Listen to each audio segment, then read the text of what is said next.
All right. Hello and happy Monday. Welcome to another Money Monday with Purse Strings. If anyone is new here, my name is Maggie and I'm a partner at Purse Strings. We are all about providing tips, tricks, pieces of advice on how to be financially fearless. And then when you're ready to, start a business, plan for retirement, get your will and trust, maybe you're getting divorced, whatever it may be, we have top tier financial professionals willing, ready, and able to serve you. We call those professionals our Purse Strings approved professionals, and Gary is one of them. And we're so excited to have him on today to talk about, solopreneurship or entrepreneurship to know as you venture into that world. But before we get into all of that, Gary, could you give us a little intro of who you are and what you do? Absolutely. Thanks, Maggie. Um, I am a financial advisor at Oppenheimer in Boston, but I work with clients all over the country, from the West Coast to the East Coast and up and down, from Boston down to Florida. And we have a financial planning practice, and I have a partner who is my oldest daughter. Uh, as we were just talking, Maggie, there's a lot of women in my life. My mom is 88. I have a wife of 32 years. I have three sisters and three daughters. So surrounded by women, and my daughter, like I said, is a partner of mine in the business. And I have a lot of women clients. And I know the topic today is entrepreneurship. I have a lot of women entrepreneur clients.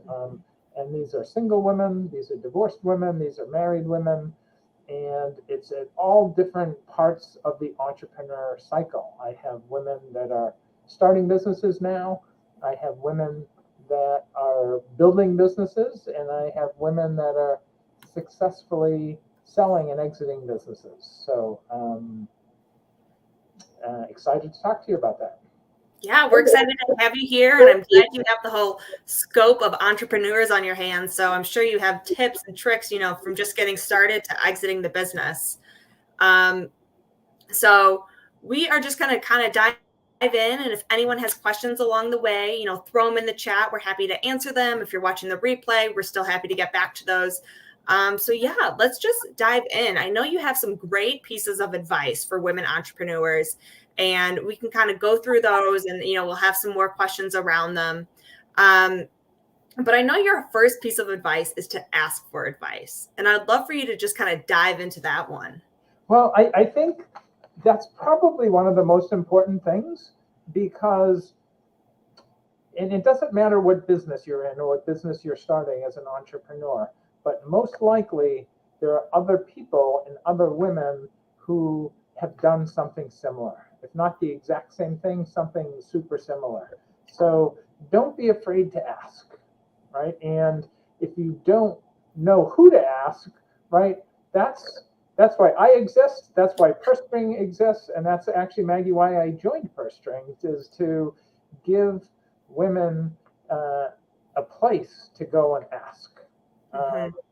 And so, like I said, there are people that have done the hard work and have gone there before. So learn from their successes and also learn from their mistakes, so you don't make the same mistakes. Definitely. There's no point of reinventing the wheel if somebody has some tips and tricks to share with you on how to make it a bit smoother of a ride. Yeah, totally agree. And another piece of advice that I would give people is create a team around you. And this team doesn't have to be employees. If you're a solo entrepreneur, but your team has to be, it should include a few key people, right? And so one would be a financial advisor, someone who can help you create your personal financial plan. And then to track, to make sure you're on six, if you're keeping up, and if you're going to reach that plan. But it's also, they can help you with your business plan, right? And so there's you have the personal plan and you have the business plan, and I think it's important to keep those completely separate, and to have them written down, and so you can periodically go back to them and almost do a report card on yourself and your personal self and your business self to see how you're doing. So that's what the financial advisor can help you with. You should have an attorney as part of that team, right? And especially if you're a new entrepreneur that you might not, first you have to decide what kind of legal entity do you want to be, right? Are you going to be a sole proprietor? Do you need an LLC? Or are you going to be a corporation like an S Corp or a C Corp? And you can't really make those decisions alone, right? And so an attorney can help you do that. And I'd say the third person to have as part of your team would be an accountant, right? Because there are a lot of accounting issues that can be super helpful. And here's a story just from this past week, right? And one of my clients is a CEO woman. She's in her early 30s.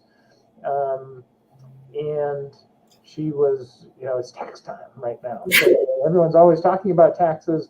She lives in Washington, D.C., and her business is she runs it out of her house. And she has a 2-bedroom apartment.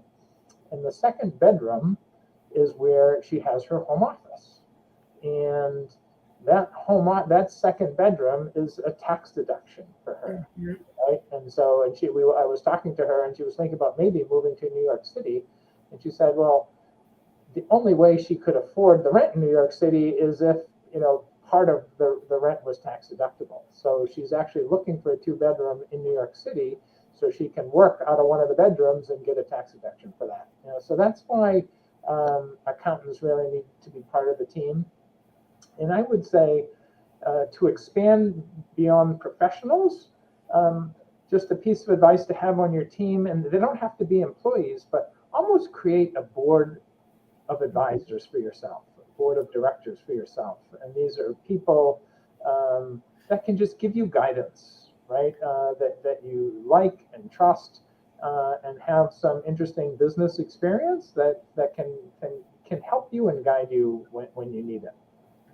So have an official team and almost like an unofficial team to help you build and grow your business. Those are great points, because when you're just a team of 1 or 2, it's really hard sometimes to do everything. I mean, you can't do everything, and you just got to run those ideas by others as well. So kind of having that advisor to help you with your finances and your business finances is essential. Setting up your business in the right way, because that has tax implications and different things like that. And then as well as having someone to kind of manage those business finances. Because usually when you open a business, that's not your expertise, unless you're opening an accounting business. But yeah, right. But most people get into, teaching guitar because that's what they love to do. They don't love to do the book. So let's leave that to an expert as well.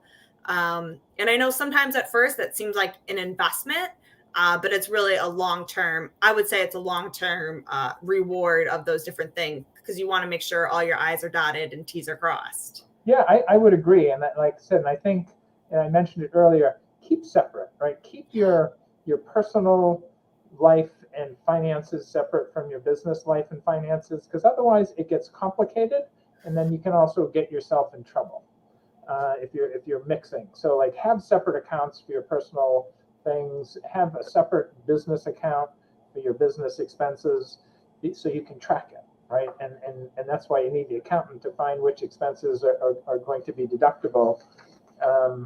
And this was another true story just from the past month or so. Is a CEO of a venture capital backed company out in California, and I met her randomly at a birthday party of one of my clients, and they had venture funding that they had received, and it was $2 or $3 million, wow.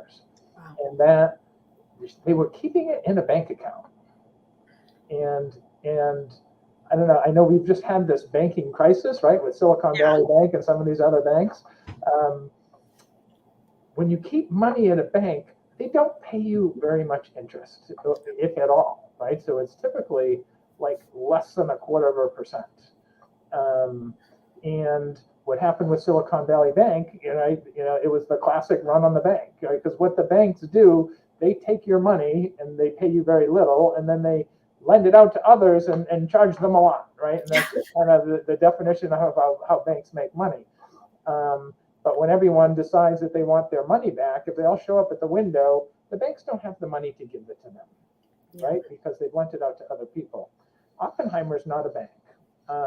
And so when people open up accounts in their business accounts, we actually pay them for the first time in almost 20 years. You can actually make money on cash. Wow. So U.S. Treasuries, you can get between 4 and 5%.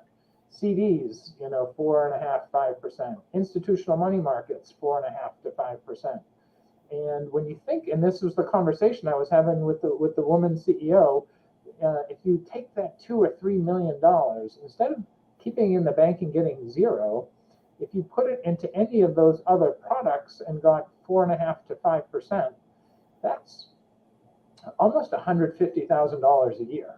Yeah. So that's you could hire 1 or 2 full-time employees with the same money working for you rather than having it sit in the bank getting nothing. So so it's not just entrepreneurs and people just starting. And she was a sophisticated CEO of a venture-backed company, and you just need sometimes to talk to other professionals, like I said, who are doing similar things to just get some advice. Yeah, I mean, even just paying for your advice right there, she saved $150,000 and could hire more people. Yeah. Yeah. And same with that other client with the accountant, right? By talking to the Right. accountant and getting that second bedroom in your apartment as a tax deduction, that's a way that goes right to the bottom line of the business. Exactly.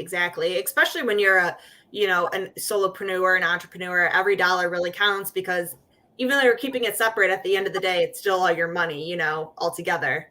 Right. And so along those same lines, we're talking about making money off your cash.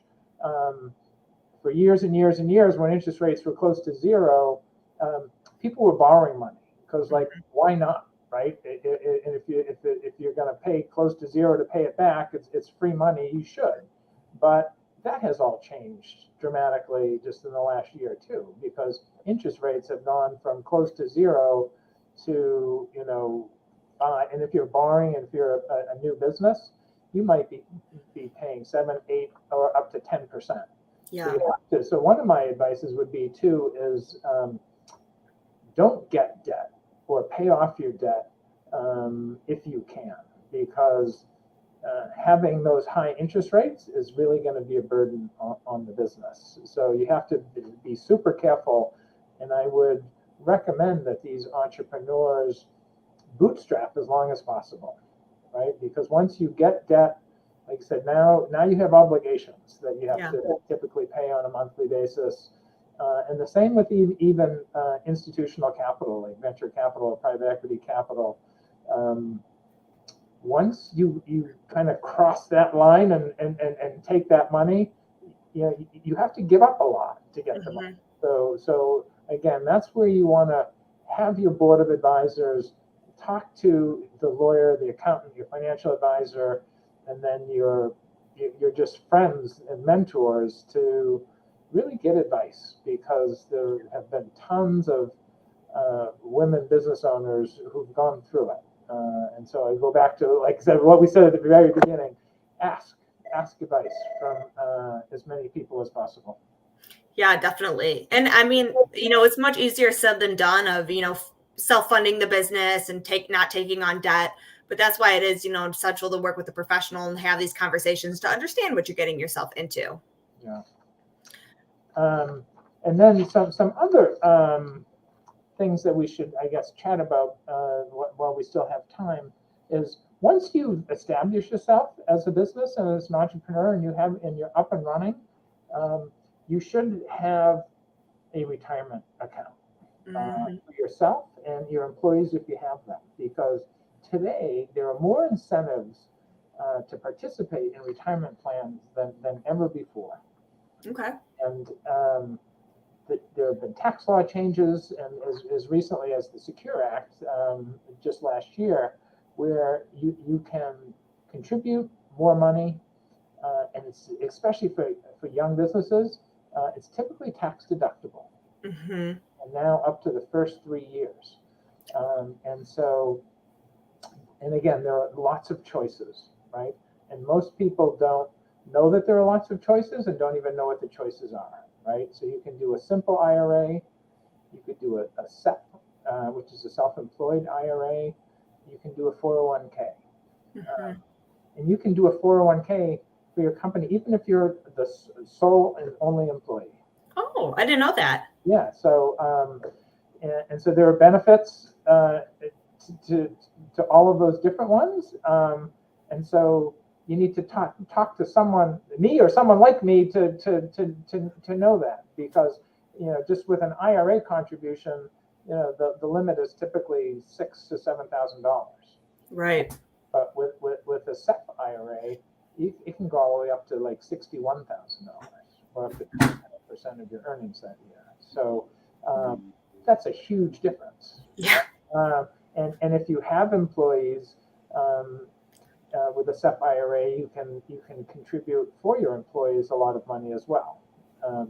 And for a 401k plan, employees can defer their own money, up to over $20,000 a piece. So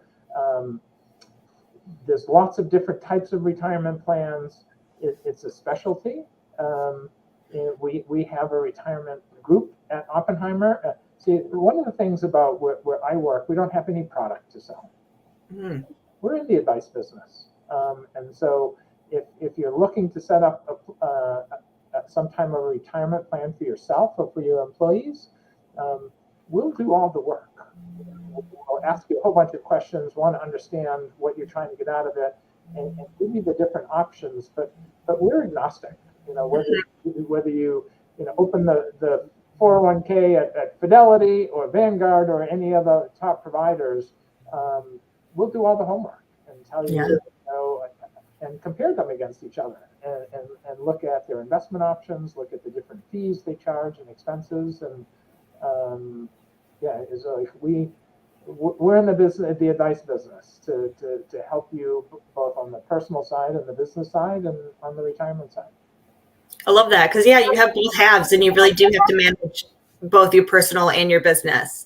But we have to be funding our retirement, even though we're working for ourselves. We can't just rely on the sell of the business to be our retirement, because that's not always the way it plans. We want to be funding that now and having that money grow, but also taking advantage of some of those tax savings that come with that. Right. Yeah, completely agree. Yeah. So I know one of your tips is to have a business plan. And I know a lot of people like to kind of brush over the business plan because they know it. So why does it need to be, on paper written down? So why do you think that's so essential? Well, because it's a roadmap, and I would say the same in your personal life, right? Mm-hmm. It's equally important to have both a business plan and a personal plan, because you write things down, Mm-hmm. right? And it's our business. There's a lot of different ways people are in the wealth management business, and some people just want to, say, give me money and I'll invest it for you. Right. That's not how we work. We're financial planners, and so everything is goals based. Mm-hmm. So we want to understand, on the personal side, what are your personal goals? Mm-hmm. But we need to understand what's the income. What are your expenses? When do you want to retire? What does retirement look like for you? Right? Do you want to retire? And some people want to retire when they're 40. Some people say, I'm going to work until I'm 70, or somewhere in between. But if we do a financial plan for you, whether you're 30 years old or 65 years old, and especially for a woman, we're going to make that plan and assume you're going to live to your 95. Yeah. Because that's with all the changes in healthcare now, and that's I think people your age, Maggie, are projected to live to 95. So if you retire at 50, right, you've got 50 years of expenses, right? It's huge. Right, 50 years of expenses to pay without income coming in, right? And so you need to plan for that, because you're still going to have medical expenses for the next 50 years, right?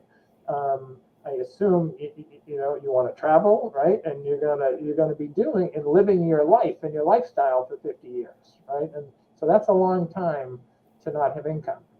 So that's why you need the personal plan, but it's the same with your business. Yeah.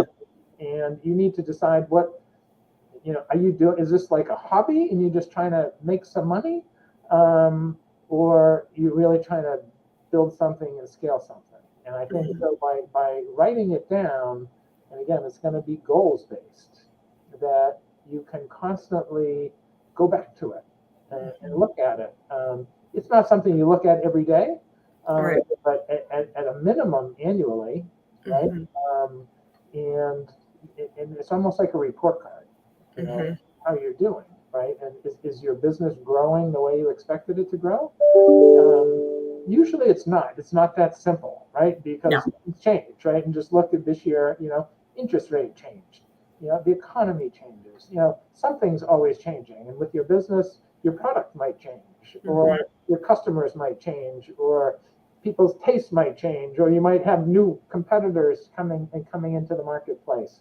So you constantly have to be reevaluating your plan.